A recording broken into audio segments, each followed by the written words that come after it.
Glad to have you guys on board. Stand by for comm check. The Falcon 9 showed the world what SpaceX was capable of. SpaceX Dragon, loud and clear. It was the first time a private company sent astronauts into orbit. Godspeed, Spot and Doug! Since that mission in May, 4 more astronauts boarded for the first operational crewed flight, Crew 1. Starship. 3, 2, 1, 0. We have liftoff. SpaceX hopes to journey far beyond Earth on what will be the world's most powerful launch vehicle. In December, a Starship prototype, serial number 8, took off from its launch pad in Boca Chica, Texas. It flew farther than any of its predecessors, soaring to 12.5 kilometers or 41,000 feet. So far, so good. But returning was tricky. Starship performed a belly flop maneuver. The unusual execution allows Starship to better control the landing by using its fins. It didn't make much of a difference in this case because the vehicle crash landed.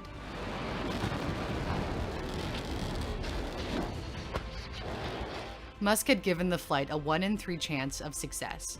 Despite the epic ending, it was still considered successful. Incredible work, team. Nice work. Because Musk said SpaceX had collected all the data it needed. This is the farthest, by far, that Starship has gone. Previous prototypes only performed tiny hops of 150 meters. The part that flew was only the spacecraft, the second stage, which will eventually sit on top of the first stage for a trip to space, a rocket known as the Super Heavy. It's collectively called Starship, and towers 120 meters or 394 feet. After the 2 stages separate, the Super Heavy returns to Earth by landing vertically, while Starship journeys onward to its destination before also coming home. What makes Starship unique is that it's totally reusable. The Falcon 9, on the other hand, is only partially reusable. The booster returns. SpaceX envisions Starship acting more like a plane, with constant flights and quick turnaround times. It will have to fly hundreds of times, without a crew, at least until takeoffs and landings are perfected. Then, it might be able to take a bite out of the commercial airline industry by transporting travelers from place to place on Earth. The company envisions going from Sydney to Singapore in 31 minutes, LA to Toronto in just 24. Shorter distances may not even require the booster. The spacecraft could travel on its own, powered by 6 Raptor engines. The prototype that flew had 3 of those on board. No one has been to the moon since 1972. When NASA sends the next man and first woman back by 2024, it will have to decide which company will get them there. SpaceX has competition from both Blue Origin and Dynetics. It wants to modify Starship for the historic trip. It certainly doesn't look like any type of lunar lander we've seen before. Sending people to the moon is a tremendous achievement in and of itself. But for SpaceX, this is simply a step, an opportunity to gain experience before achieving an even greater dream. It's no secret, SpaceX is trying to get to Mars. I'm optimistic about the future on Earth, but it's important to have life insurance for life as a whole. Beyond the insurance policy, there is an even bigger reason, which he talked about during a recent event in Berlin. We want to have a future that is inspiring and exciting. A future where we are a spacefaring civilization and out there among the stars.